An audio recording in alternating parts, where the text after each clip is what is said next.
শ্রমিকদের প্রতিনিধি সভায় পুনরায় অনুমোদন করা হয়, যা আজকের এই পেশ করতে যাচ্ছি।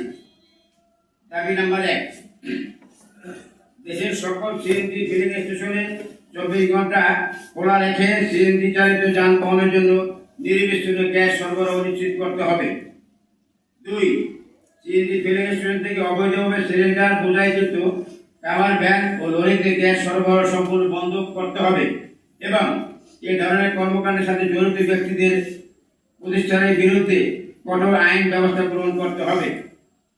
3, সিএনজি ফিলিং স্টেশনের জন্য বরাদ্দকৃত 4.5% গ্যাস শুধুমাত্র ফিলিং স্টেশন সময়ে সরবরাহ উদ্দেশ্যে পৃথক ডেডিকেটেড গ্যাস লাইন স্থাপন করতে হবে, যাতে বরাদ্দকৃত গ্যাস অন্য কোনো খাতে ব্যবহারের সুযোগ না থাকে।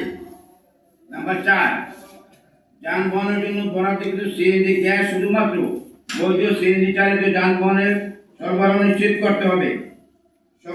5, সকল ফিলিং স্টেশনে আগে সেবা নীতি বাধ্যতামূলক কার্যকর করতে হবে এবং সিরিয়াল ভঙ্গ, ভিআইপি সুবিধা, কৃত্রিম সংকট সৃষ্টি, মিটারে কারসাজি, অতিরিক্ত অর্থ আদায়, লাইনে দাঁড়িয়ে থাকা যানবাহনের ট্রাফিক পুলিশের কর্তৃক হয়রানি সহ সকল অনিয়ম প্রতিরোধে নিয়মতান্ত্রিক তদারকি ভ্রাম্যমাণ আদালত পরিচালনার মাধ্যমে দৃষ্টান্তমূলক আইনগত ব্যবস্থা নিশ্চিত করতে হবে।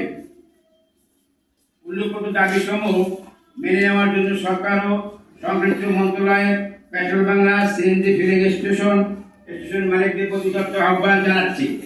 দাবি আদায় না হওয়া পর্যন্ত দাবি উপরে জনমত তৈরি ও শ্রমিক মালিকদের সমর্থনে বুদ্ধিজীবী ও জনগণের সকলের সমর্থনে সহযোগিতা দাবি আদায়ের লক্ষ্যে নিম্নোক্ত কর্মসূচি ঘোষণা করছি।